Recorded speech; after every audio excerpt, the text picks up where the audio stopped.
3, 2, 1, go. Come on, play. Okay. Whoops. Hi, everyone. I am Paul, Mr. Cleveland Warren, living in the city of Cleveland, in the state of Cleveland, in the great country of the United States of Cleveland. That's a lot of Cleveland there, but trust me on this one. Today, Seth, we're doing a new series called An Album Cover, which I review an album in particular, and today we're reviewing Sgt. Pepper's Lonely Hearts Club Band. And basically, everyone says that this is probably the best album ever made. And also, happy St. Patrick's Day. That's why I'm wearing orange. Because it's St. Patrick's Day. And you're a Protestant. This is the bust of Martin Luther, which was not on the Sgt. Pepper cover because they... But actually, John, this is no fact. John Lennon actually wanted Jesus on the cover, like the whole little puppy little Jesus. It's true. And also, we wanted Hitler on there, too. Huh. Jesus and Hitler next to each other. And Gandhi was supposed to be, right over here where I'm pointing by Lewis Carroll and Richard Dawson's first wife. Diane, Richard Dawson. Richard Dawson was married to that beautiful woman? Uh-huh. Okay, the Price is Right guy. No, the Family Feud guy. That's what I meant, sure. Our survey says, trying to sound like a Southerner, but even though we're from England. So, yeah, Gandhi was supposed to be there, but, there was some debate on he shouldn't. But, yeah, Sgt. Pepper started out in the late 1966, as a matter of fact. It would actually go all the way to November of 66 because that was when McCartney had that accident, and his lip got cut up here, and he didn't like the results of how scar came, so he grew a mustache. Okay. That's how, and then all the Fab Four started sporting mustaches with the AA single "Strawberry Fields Forever" and "Penny Lane." So McCartney started the mustache thing basically as well. So this is a true Lemonade album, not Beyonce's Lemonade album, which I don't listen to. What does it mean to be a Lemonade album? Because there was a couple sour lemons. The Beatles were getting tired of touring. They stopped touring after 66. George Harrison was like, I don't want to be a Beatle anymore. And so George Harrison quietly... Is that when he started looking haggard all the time? Yes. That's a joke. Thanks, Norm Macdonald. There's never a picture of George Harrison where he doesn't look haggard. So... Yeah, don't spill the beer. Yeah, that'd be weird, especially when you're riding on the bus. But no, you'd be the only person on the bus who'd smell like beer. True. There's half of the people who ride on the bus that smell like beer. Right. Then you would just be one of that half. Right. But so the first song is where your hand is. That's out of frame, so you can hold it more normally if you want. Okay. Is Sgt. Pepper's Lonely Hearts Club Band. So it's the first song written by Paul McCartney. Right. So you're and the idea of this show is that you're going to go song by song. Yeah, song by song. Okay. So this is the first song, the title song. Sgt. Pepper's Lonely Hearts Club Band, which has a heavy rock sound, as well as cheering and applause and laughing in the middle of it. So because it was it was like a fake live song. Yeah, it sounds like they're performing it at a concert. Yes, and that's the idea. And there's three French horns, and there's French horns in a rock song. Well, that's not normal. That was kind of a little bit normal at the time because Brian Wilson used French horn, and God only knows there's going to be another album that's going to be next week's. But I'll get and Paul McCartney saying introducing Billy Shears. It was going to be known as Dr. Pepper, but England actually is more stricter with their with product plugs than America is. I see.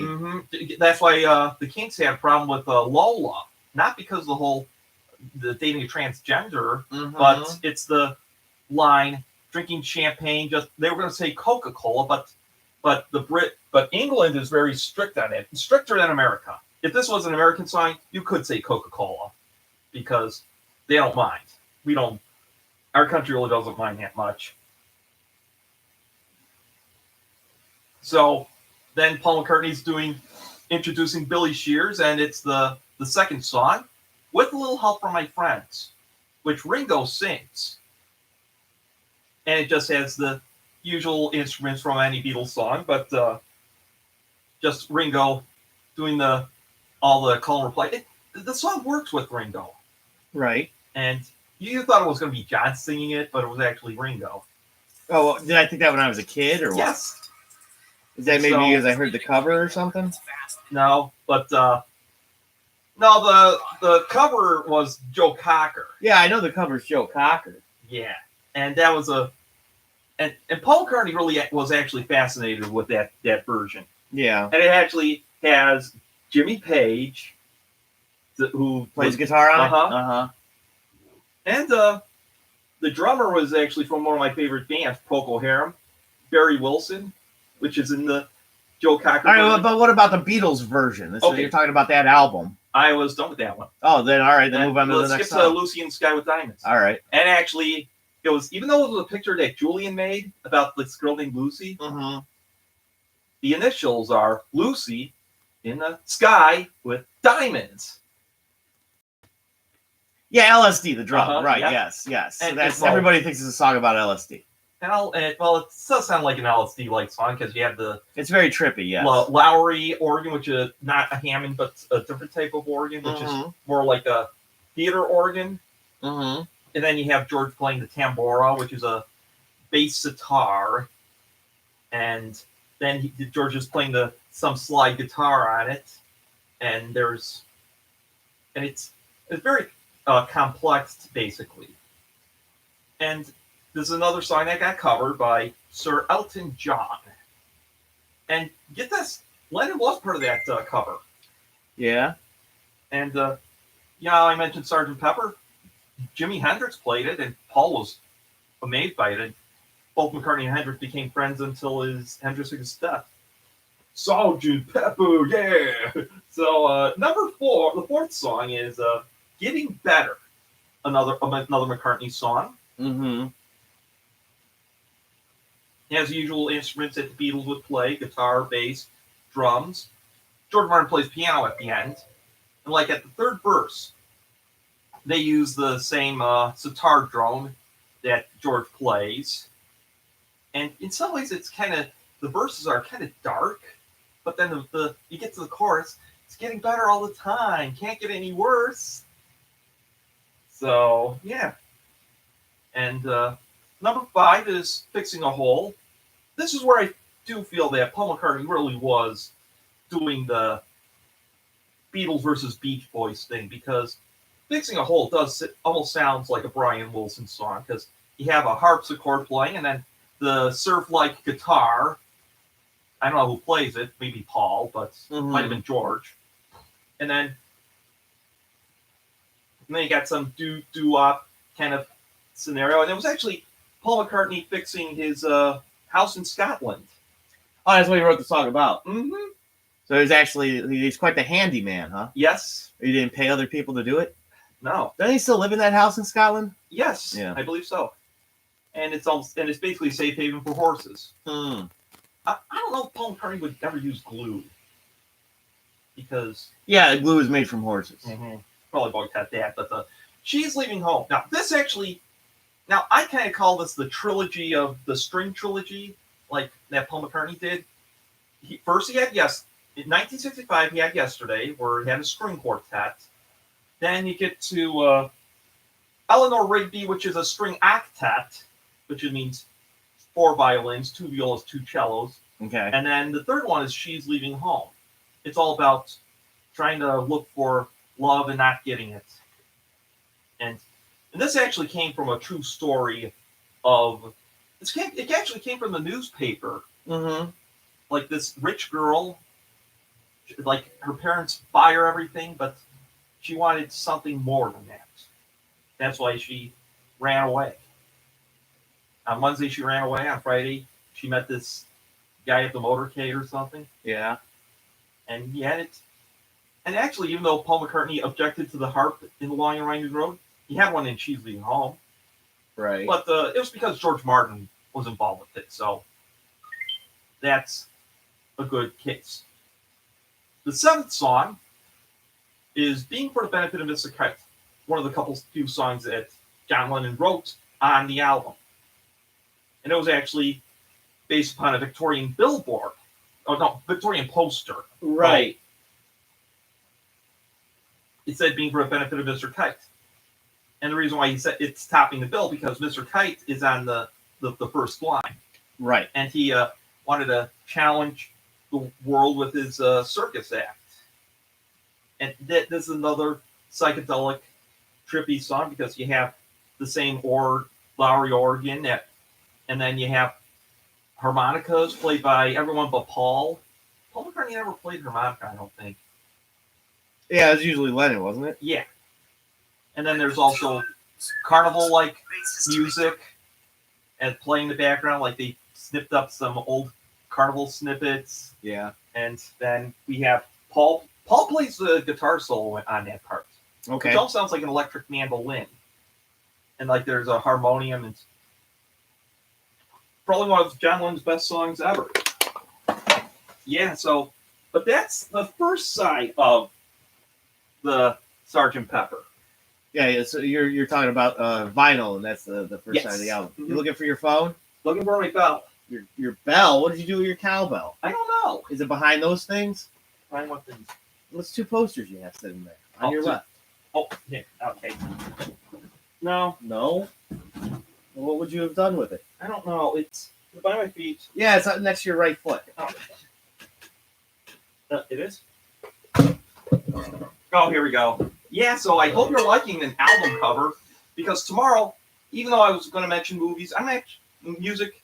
It was going to be music, but since I heard March 25th is going to be Michael Stanley Day, I decided to move it to next Thursday with the Rock Hall nominees.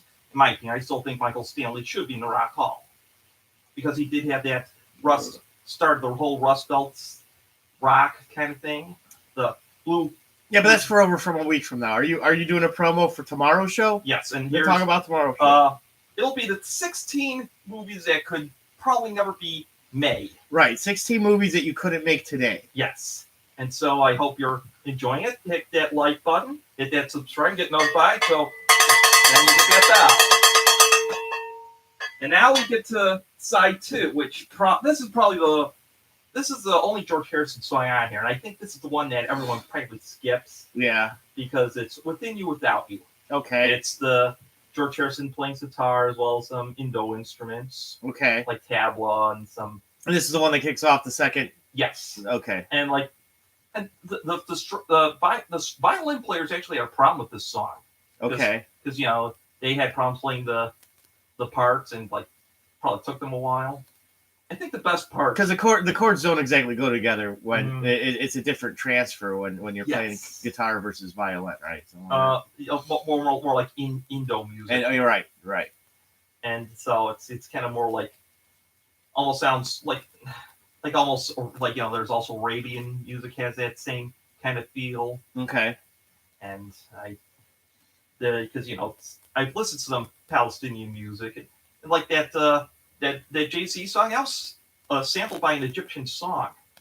Okay, what Jay-Z song? Big Pimpin'.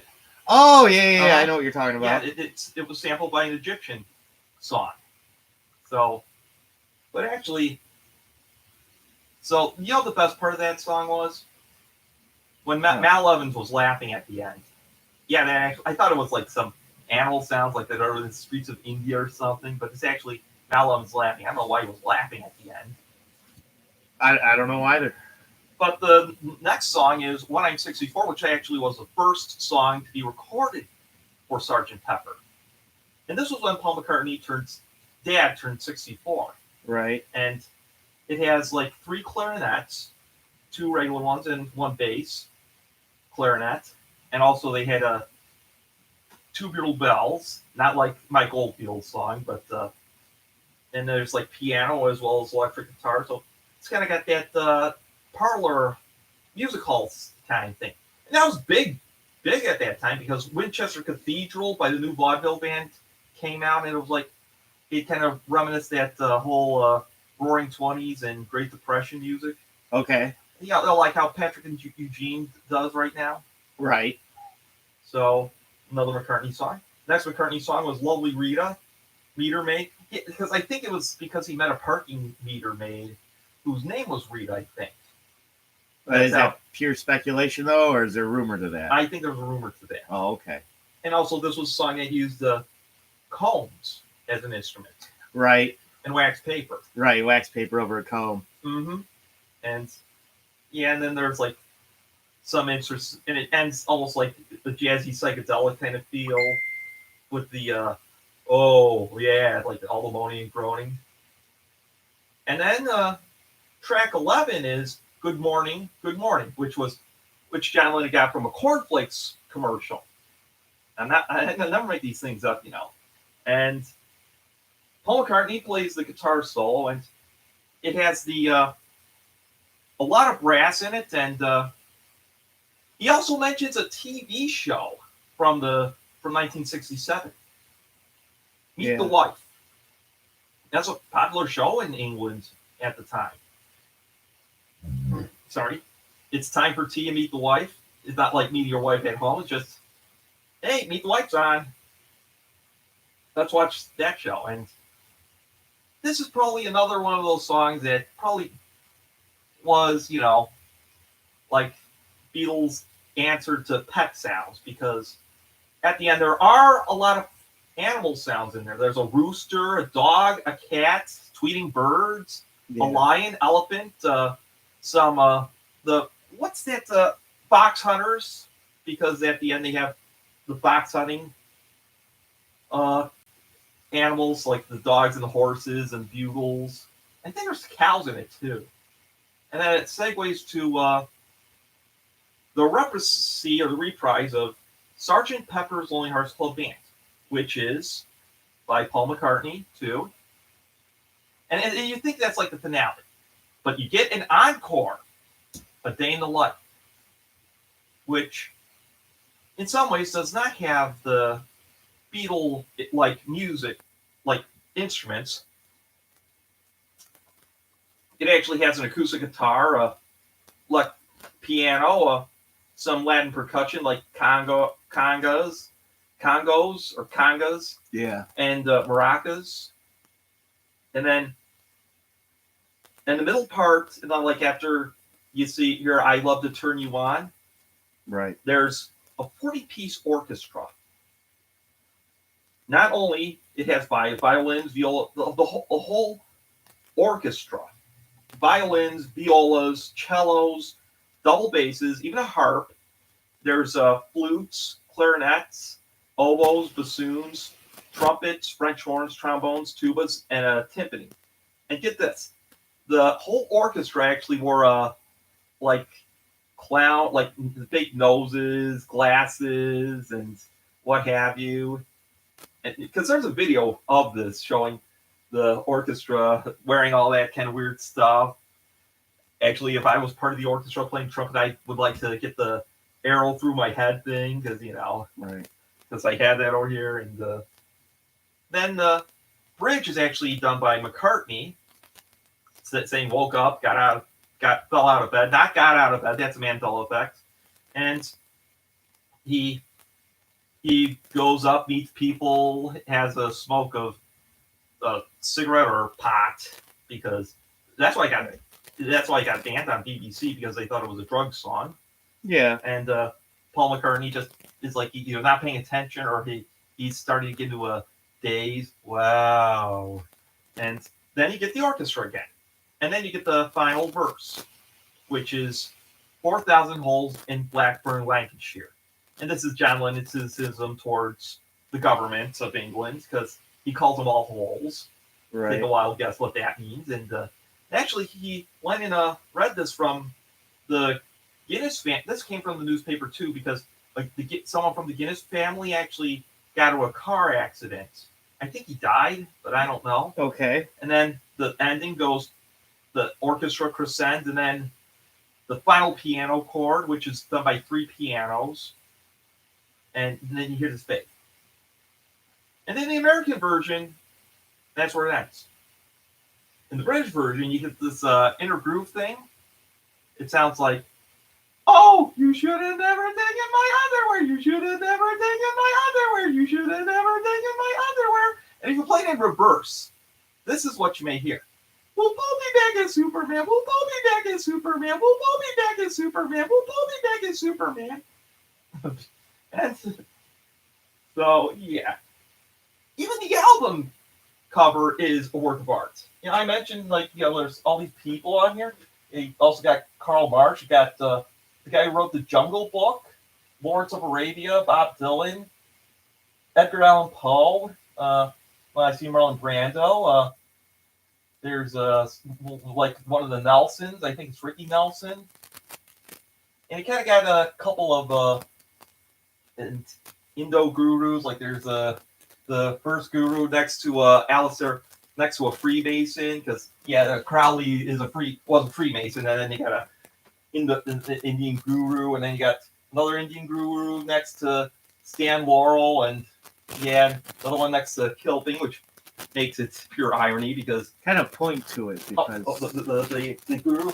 Yeah, this is guru number one. He's next to Crowley, the Freemason, and guru number two is next to Stan Laurel, and he's right behind a hand. Got it. And guru, there's two gurus right over here, which they're right by Ruth Kilping and Karl Marx too. Well, I should have zoomed in or something, I guess, on that because it's not really easy to see. But you know what? Most people own this CD or album at home, so just look at it yourself. Mm-hmm. And it's also there's also a lot of things from the world. You got a camel from Mexico. You got a hookah pipe from the Middle East. You got a little samurai statue from Japan, and Snow White's on there too. And and that's how Lenny got the song "Do You Want to Know a Secret?" Yeah, from the Snow White and the Seven Dwarfs. Okay. And actually, around that same year, Disney actually wanted the Beatles to voice the vultures in the Jungle Book. So it's like it all goes together. And then you get the gatefold, which has the Fabulous Four. And this is the first album to have lyrics. And the reason why Paul's showing his back was because he was busy at the time. So they had to fill him. Mm-hmm. So that's why you don't see the guy. Wait, on what? On the back of the cover album. Oh, on the back. Right. On the album. But I know what you're talking about. Mm-hmm. And Paul McCartney's representing I believe the Ontario Police Department as well, the OPD. And, Canada was part of England, and they still have ties with the United Kingdom because it was more of a friendly independency. But, and excuse me, there was also this thing that, we had it somewhere, but had, poster Sergeant Pepper, some badges, a little thingy that you could post up or plop up or something. Mm-hmm. But Sergeant Pepper's Lonely Hearts Club Band. You won't be disappointed when listening to this whole album. And that concludes our first episode of Sergeant Pepper of an album cover. So next Wednesday's album will be the album that kind of was a predecessor to Sgt. Pepper. And it was actually by the Beach Boys, featuring Brian Wilson doing most of the stuff because, and I'll give you a little bit of a hint, what the album is. You have to start making them make sounds, because then, right, because they're pets. Yes. Right. They were made in 66. They were made in 78. They were pets making sounds right there, right. Pet sounds. Yeah, there you go. Another album I recommend. So, this is Paul, Mr. Cleveland Warren, living in the city of Cleveland, in the state of Cleveland, in the country of Cleveland. I bid you all good night. Well, usually you keep the music playing until I tell you it's over. Okay, well, the music was on. All right.